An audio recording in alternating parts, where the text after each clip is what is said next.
उस चेतन का अनुभव कर लो, हो जाए निस्तारा।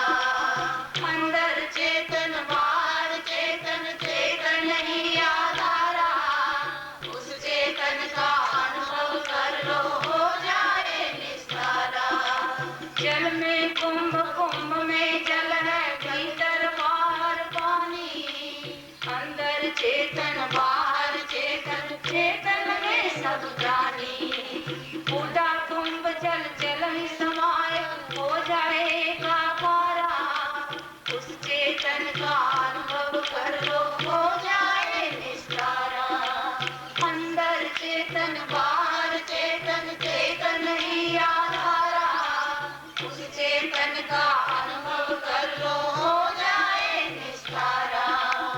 अंदर चेतन बाहर चेतन, अंदर चेतन बाहर चेतन, अंदर चेतन बाहर चेतन। तो वो परम सत्ता हमारे अंदर और बाहर विराजमान, बस अपने सीमित अहम की इस दीवार को यदि हम तोड़ देते हैं, चित्त की शुद्धि कर लेते हैं, अंतःकरण की पवित्रता हो जाती है, तो फिर आप देखोगे जैसे विज्ञान की खोज के ऊपर सारे मानव जगत का अधिकार है, उसी तरह इस हमारी आध्यात्मिक संपत्ति के ऊपर भी मानव जगत का ही अधिकार है। उसको समझ करके, उसको अपने जीवन में धारण करके, अपने जड़ और चेतन इस कॉम्बिनेशन को समझ करके इसका लक्ष्य समझ आ जाता है, तो जीवन के अंदर जिस परम शांति की स्थापना होती है, उसकी मांग हमें दिन रात है, उसकी प्यास हमें दिन रात है। फिर मृत्यु का भय नहीं रहता, फिर शरीर के मरने को हम मरना नहीं कहते, फिर शरीर संबंधियों के विछोह को हम विछोह नहीं कहते। यह बात अनुभव में आ जाती है, कहने में नहीं रहती कि हम अमृत तत्व के पात्र हैं, हम अमृत हैं, हम आत्म तत्व हैं।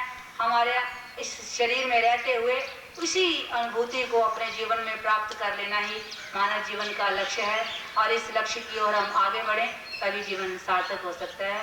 मेरे पास नदियाँ न पिए कभी अपना जल वाली भजन की फरमाइश आई है। मैं समझती हूँ जब सायंकाल समय मिलेगा तब आपकी इस फरमाइश के अनुसार इस भजन का भी गान ज़रूर करूँगी।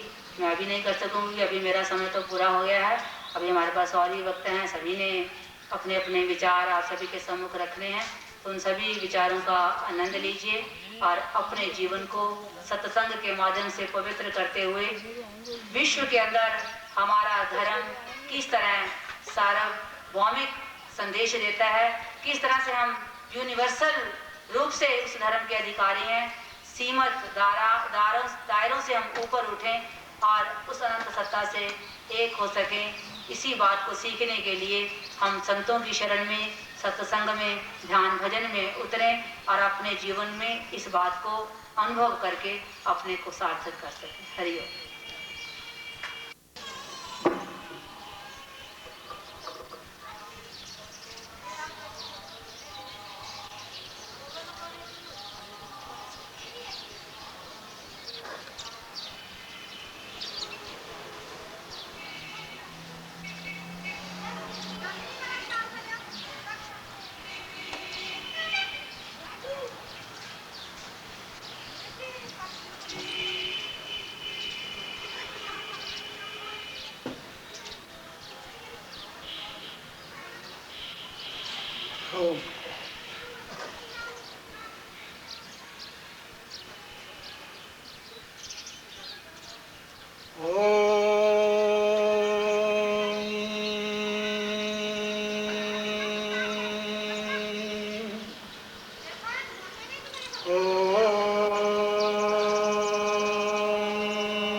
विश्वानदेव सवितर्दुरितानि परास्व यद्भद्रं तन्नयास्व।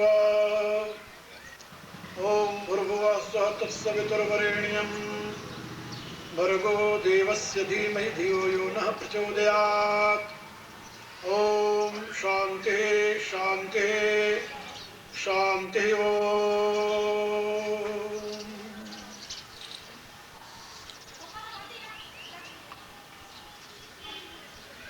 परावर रूप में उपस्थित मेरी प्रिय आत्माओं, करुणा निधान भगवान की करुणा आप सभी के लिए कल्याणप्रद हो, यह मेरी आंतरिक शुभकामना।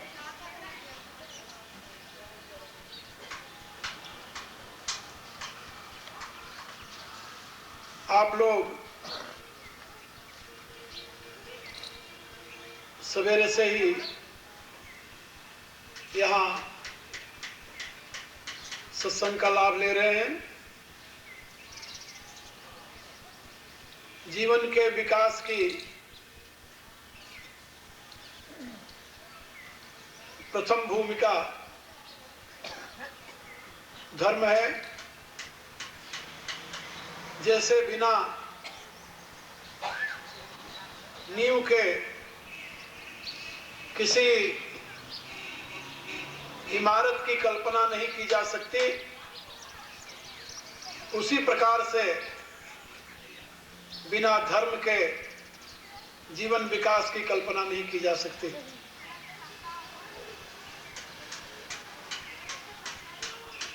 गोस्वामी जी ने धर्म की अनिवार्यता को बताते हुए अपनी रामायण में जगह जगह पर उसकी महिमा का गान किया है। धर्म के जो मूल संदेश हैं, परोपकार, अहिंसा, सत्य, इनके विषय में उन्होंने बड़े ही दृढ़ शब्दों में मनुष्य मात्र को धर्म का स्वरूप समझाया है। धर्म न दूसर सत्य समाना, आगम निगम पुराण बखाना। सत्य के समान और कोई दूसरा धर्म नहीं है, यह वेद पुराण शास्त्र सभी कहते हैं।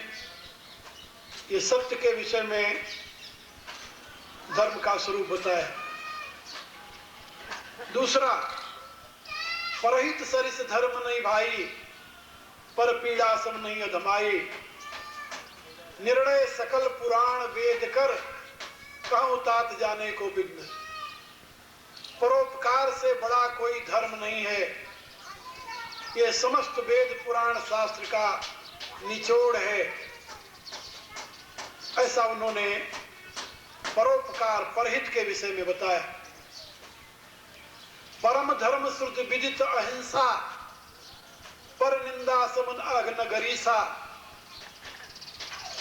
परम धर्म क्या है? कहा अहिंसा। अहिंसा से बड़ा और कोई धर्म नहीं है। वेद में प्रसिद्ध है, अहिंसा से श्रेष्ठ कोई धर्म नहीं, न धर्म की कल्पना ही की जा सकती है। इसलिए स्मृतिकारों ने घोषणा की, अहिंसा परमो धर्म, अहिंसा परमो तप। अहिंसा ही परम धर्म है, अहिंसा ही परम तप है। तुलसीदास जी ने उसी को अपने शब्दों में कहा, परम धर्म श्रुति विदित अहिंसा।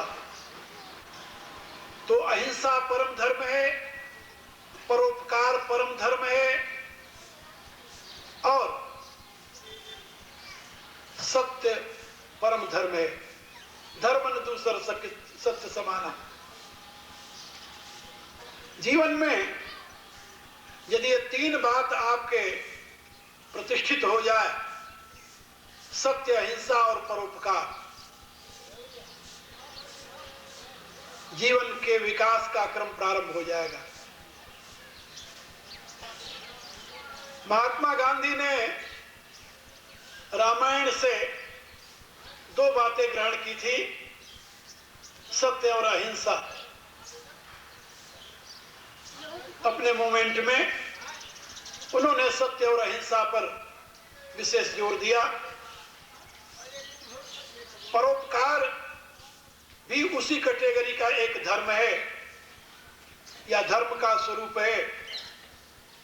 रामायण में गोस्वामी जी ने कई जगह बताया है।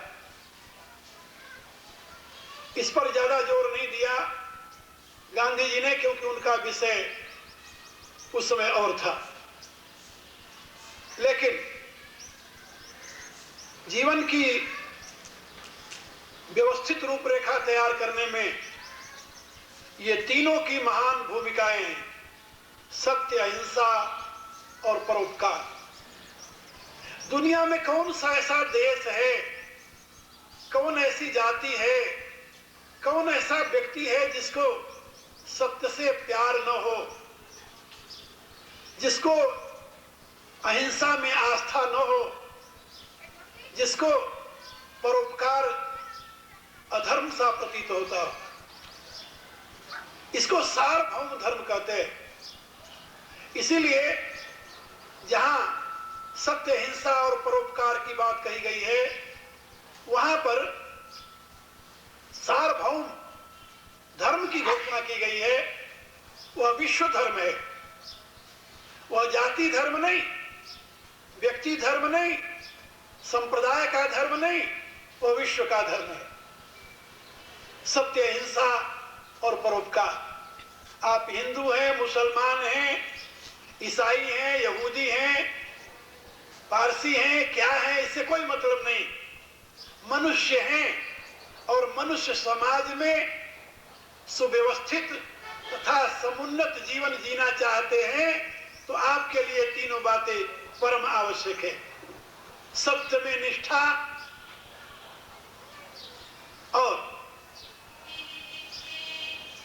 किसी का मन से, वचन से, कर्म से भी दिल न दुखाने का व्रत, और साथ ही हमेशा परहित में अनुरक्ति। तुलसीदास जी ने अपनी विनय पत्रिका में प्रभु से प्रार्थना करते हुए यही याचना की है, परहित निरत निरंतर मन क्रम वचन नेम निभाओगो। हे प्रभु, क्या कभी वे दिन आएंगे जबकि मैं मन से, वचन से, कर्म से सदैव परहित में ही लगा रहूंगा? क्योंकि सही संत का स्वरूप हिमालय की चोटी पर बैठना नहीं है। सही संत का स्वरूप गुफा में बैठना नहीं है। सही संत का स्वरूप दुनिया का स्वामी बनना नहीं है।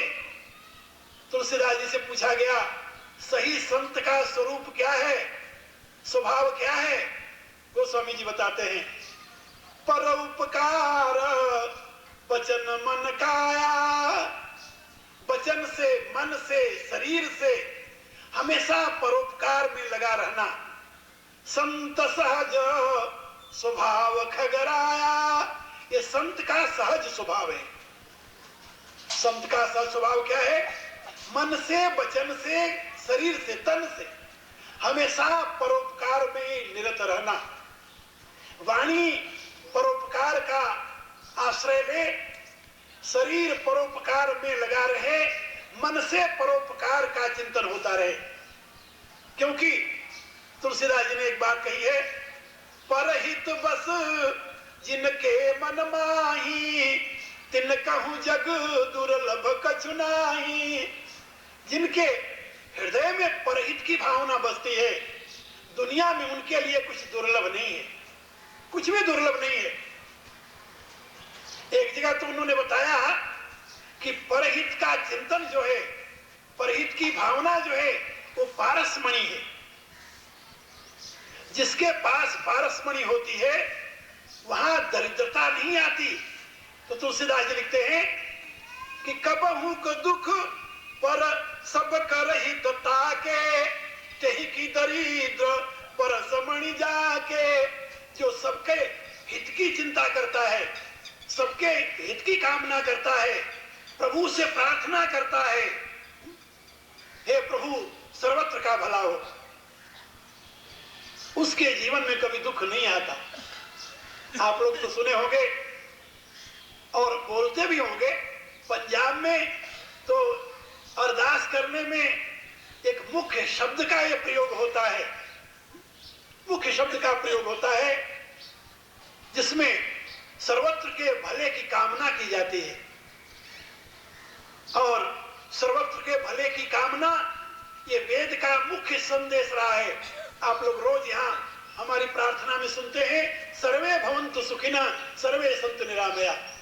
ये वेद का जो निर्देश है उसका अभिप्राय क्या है? सही माने में संत जीवन को प्राप्त करने की आकांक्षा। जो परहित में लगा रहता है वही साधु है, जो परहित में निरत रहता है वही संत है। हमारे यहाँ रामचरितमानस ही नहीं, जितने पौराणिक ग्रंथ हैं और ऐतिहासिक ग्रंथ हैं, आज दिन तक भगवान मारुति श्रेष्ठ से श्रेष्ठ और किसी संत की कल्पना नहीं की गई। भगवान मारुति माने हनुमान जी। आप लोग जानते हैं हनुमान जी से बड़े किसी संत की कल्पना नहीं हो सकती, नहीं हो सकती।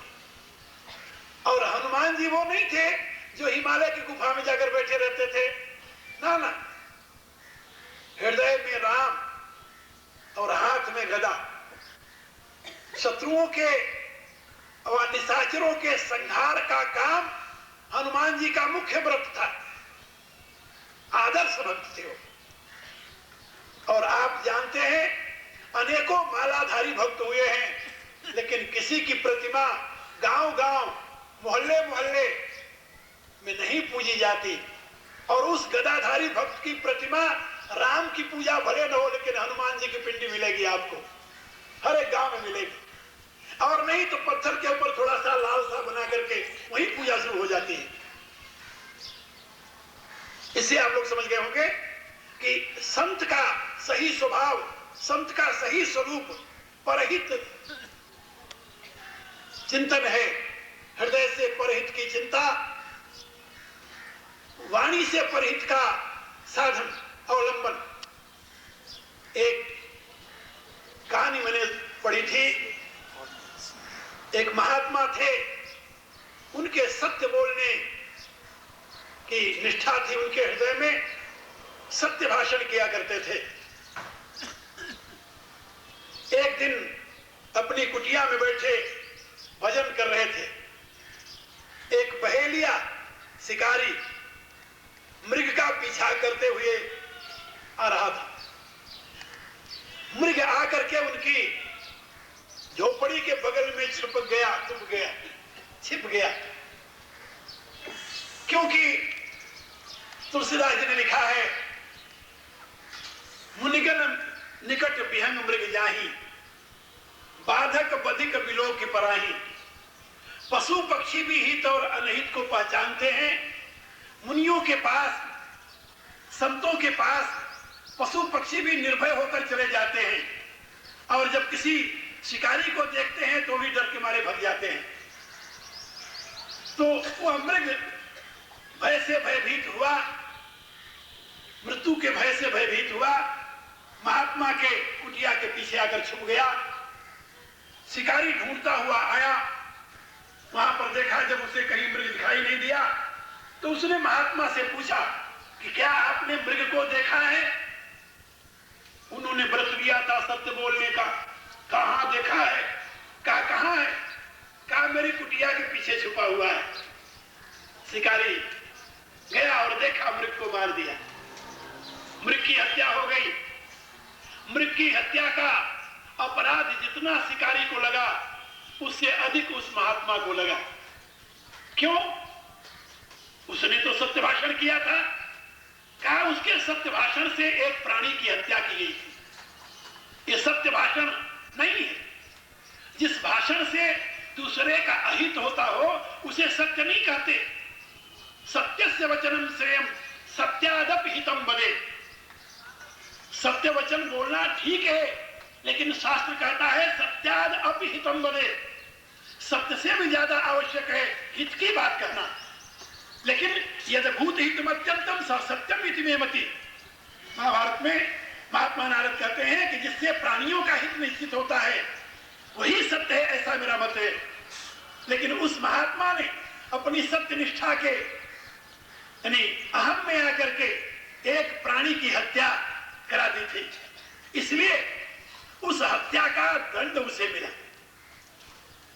समस्त साधनाओं में एक प्राणी के हिंसा का पाप उसे लगा और उस पाप के परिणाम में उसका जीवन नीचे गया। और ऐसी घटना मिलती है, एक व्यक्ति था जिसका काम था झूठ बोलना, झूठ बोलने का काम था, उसका स्वभाव बन गया था मिथ्या बोलना। मिथ्या बोलना।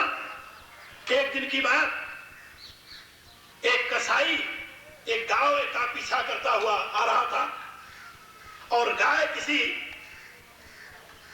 झाड़ी में जाकर के ओझल हो गई थी। कसाई ने उस व्यक्ति को देखा, उससे पूछा, क्यों भाई आपने इधर गाय को जाते देखा? उसने गाय को बचाने की दृष्टि से नहीं, उसका स्वभाव था झूठ बोलना। उसने कहा, गाय इधर नहीं गई है, गाय तो उधर गई है, मैंने देखा है। वो कसाई उधर घूम गया, गाय की जान बच गई। अब उस झूठ बोलने वाले को गाय की जान बचाने का पुरस्कार मिला। मृत्यु के पास जब यमराज के पास हो गया, मृत्यु के पश्चात, तो यमराज ने कहा, भाई जीवन भर तूने पाप किया है, लेकिन गुणाक्षर न्याय से एक पुण्य बन गया तेरे से। गुणाक्षर न्याय समझते ना, जो बाई दिवे अंग्रेजी में उसे कहते हैं, बाई दिवे हो जाए। लकड़ी में एक कीड़ा लगता है, उसको घुन कहते हैं, आप लोग भी घुने कहते होंगे। लकड़ी में कीड़ा लग जाता है, तो वो कीड़ा काटता काटता यदि ऐसे ऐसे जाकर के और काट करके ऐसे हो जाए, तो वहां पर एक अक्षर बन जाता है, जैसे वह बन गया, उसको गुणाक्षर न्याय कहते हैं। यानी उसने जानकर नहीं लिखा, और लेकिन काटते इधर से चला गया, इधर से घूम करके चला आया, वो बन गया। कीड़े ने तो लिखा नहीं, लेकिन वह बन गया, आकृति बन गई उसकी। यानी बाई दिवे, बाई चांस। इसी रूप से बाई दिवे उससे अपने स्वभाव बस झूठ बोला और गाय की जान बच गई। यमराज कहता है, एक पुण्य तुमसे हो गया, एक गाय की जान बचाई, और उस गौ हत्या से यानी गऊ को बचाने का पुण्य तुम्हें कुछ काल के लिए स्वर्ग का पद मिलेगा। और जिस गाय की तूने रक्षा की है, वो गाय तुम्हारी सेवा में उपस्थित होगी, तुम्हारी रक्षा में उपस्थित होगी। अब तुम ये बताओ, उससे पूछता है कि तुम थोड़े दिन तक स्वर्ग भोगोगे या अपने पहले पाप का फल नरक? तो सोचने लगा, उल्टा सोचने वाला तो था ही। उसने सोचा कि पाप बहुत किए हैं, पता नहीं कब तक नरक में रहना हो, तो चलो थोड़ा सा पहले स्वर्ग का ही आनंद ले ले। जब स्वर्ग में हो गया, इतने में गऊ आकर उसके सामने खड़ी हो गई। उसने पूछा कि ये गाय क्या करेगी? कहा, जो तुम कहोगे वही गाय करेगी। कहा, बिल्कुल बोले, तूने इसकी रक्षा की है, जो तुम कहोगे। इस समय गाय को दिव्य शक्ति प्राप्त है, जो कहोगे वही ये करेगी। उसके ध्यान में आया उल्टी बात सोचता रहो। उसने कहा, गौ माता, यदि तुम मेरी रक्षा करना चाहती हो, जिस यमराज ने मेरे को सजा सुनाई है नरक जाने की, इसको उठाकर मार डालो। अब गाय के निर्देश पर गाय को तो मानना था। गाय सिंह लगाकर यमराज की तरफ दौड़ी। यमराज समझ गया कि अब तो ये यानी गाय से कहा है और गाय मेरी हत्या कर देगी। गाय जब यमराज की तरफ दौड़ी तो यमराज घबरा गया, वो भगा। अब गऊ से कौन बचावे यमराज को? भगता हुआ वो नारायण के पीछे पहुंच गया, नारायण की शरण में, और वो आत्मा भी गाय के पीछे पीछे चला जा रहा है। नारायण के यहाँ पहुंचा यमराज त्राहिमाम करते हुए। नारायण ने देखा, इतने में वो समय जो था गऊ के यानी रक्षा का पीरियड वो खत्म हो गया। अब भगवान नारायण खड़े हैं, यमराज कांपते हुए खड़े हैं, और वो व्यक्ति खड़ा है। यमराज तो कांपते हुए, भगवान ने पूछा कि क्या बात है, तुम इतने घबराए क्यों हो? कहा, महाराज मेरी गऊ से रक्षा कीजिए। कहा, गऊ यहां मारने वाली कौन आ गई? तो गऊ ने कहा कि महाराज मेरा काम पूरा हो गया, मैं तो जा रही हूं। गाय तो चली गई। अब यमराज ने कहा, महाराज ये वो व्यक्ति, ये आत्मा है, जीव है, जिसने अपने थोड़े से पुण्य के बदले में गऊ को मेरा वध करने का आदेश दिया। भगवान मुस्कुराए, देखा उसकी तरफ, कहा भाई तूने बहुत बड़ा अपराध किया है। फिर कहा इसके बदले में तो यमराज के न्यायानुसार तुम्हें दंड मिलेगा। उसने कहा महाराज मैंने बड़ी कीर्ति सुनी थी मृतलोक में आपकी कि एक बार जिसके मुंह से आपका नाम निकल जाए वो भी तर जाता है। ये तो मैंने एक नई बात देखी कि आप मेरे सामने खड़े हो और फिर भी यमराज का दंड हमें भोगना पड़ेगा। भगवान मुस्कुराए। भगवान के सम्मुख जो चला जाए, तुलसीदास लिखते हैं भगवान राम की प्रतिज्ञा है सन्मुख होय जीव मोहि जबहि जन्म कोटि अघनासहु तबहि। भगवान के सन्मुख जो चला जाए करोड़ों जन्मों का अघ नष्ट हो जाता है, पाप नष्ट हो जाता है। भगवान मुस्कुराते हुए उस जीव को सदगति अथवा मोक्ष प्रदान कर देते हैं। ये कहानी, इस कहानी का आशय क्या कि यदि आप भूल करके भी किसी प्राणी की रक्षा कर लें, परहित हो जाए अपनी वाणी से, उसने कोई गाय को मारने वाले से लड़ाई नहीं की थी ना, केवल वाणी से उसने कह दिया था गाय इधर नहीं गई इधर गई है, परहित का साधन बन गया, इससे उसकी सदगति हो गई। इसी रूप से यदि शरीर से आप परोपकार करते हैं तब भी आपका कल्याण होता है, वाणी से परोपकार हो जाए तब भी कल्याण होता है, और यदि ये दोनों नहीं होता तो कम से कम प्रभु से प्रार्थना करो कि हे नाथ सबका भला हो। हृदय से प्रभु को पुकारो, हे नाथ सबका भला हो। तुलसीदास जी लिखते हैं जो मन से वचन से कर्म से परहित का चिंतन करता है, परहित की साधना करता है, वही संत है। परोपकार वचन मन काया संत सहज स्वभाव खगराया। वो कहां पैदा हुआ था, किस जाति में पैदा हुआ था, कितना पढ़ा लिखा था, कौन सा काम करता था, इससे कोई मतलब नहीं। उसने परोपकार किया है, उसके जीवन का व्रत रहा है परहित करना, यही उसके जीवन का महाव्रत रहा है, इसीलिए वो संत है। तो मैं आप लोगों से बता रहा था कि धर्म के 3 रूप रामायण में बताए गए, परोपकार, अहिंसा और सत्य। इनमें से सत्य का पालन आप लोग समझ गए होंगे, किसे कहा जाता है? झूठ क्या है?